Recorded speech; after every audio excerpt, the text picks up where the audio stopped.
Madam President, today we're taking up a War Powers resolution ostensibly aimed at restricting hostilities with Iran. The impetus for this resolution was the strike the President authorized to take out Iranian General Qasem Soleimani. Madam President, Iran has a long history of fomenting violence and conflict in the Middle East, and General Soleimani was always right in the center of that.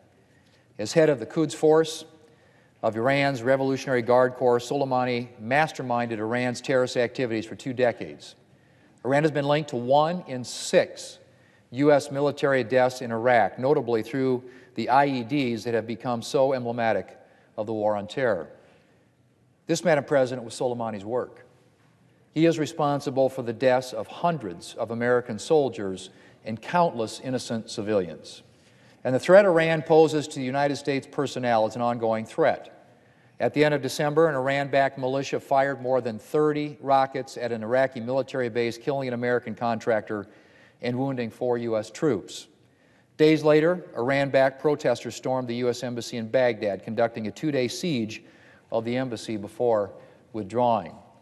But the strike on General Soleimani wasn't just based on these recent attacks or on Soleimani's long reign of terror in the Middle East.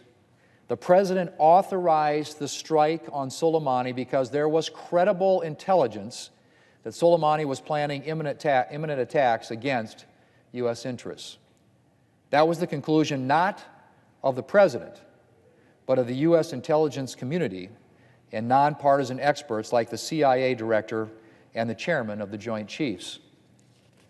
And it was in response to this conclusion from the intelligence community that the President ordered the strike. Madam President, the War Powers resolution coming before the Senate was introduced out of concern that taking out Iran's top terrorist leader would lead to escalation. But that has not happened. The perspective provided by the nearly 6 weeks that have passed since Soleimani's killing underscores the one-off nature of this strike. The President has not escalated this conflict or used Soleimani's death as an excuse to send troops into action against Iran. In fact, this strike was designed to check escalation in the region, specifically increasing aggression and imminent attacks by Iran.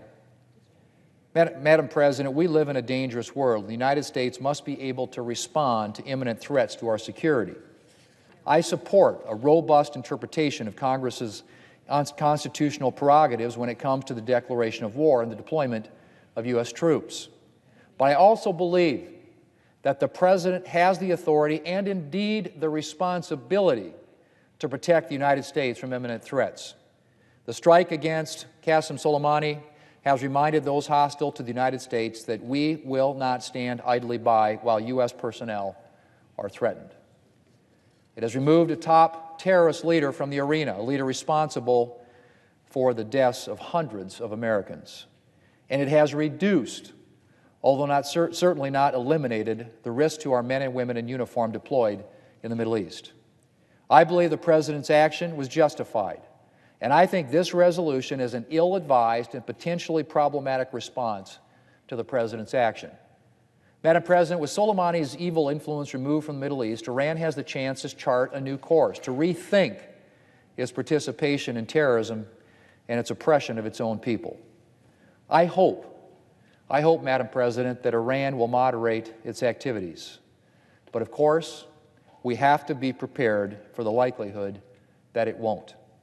We have to continue to ensure that our words and actions make Iran and any other hostile nation think twice before attacking American citizens.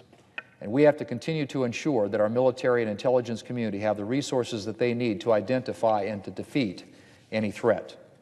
Madam President, I will continue to work to ensure that our military is the best prepared, best equipped fighting force in the world, and that our intelligence professionals have the resources that they need to protect our country. Madam President, I yield the floor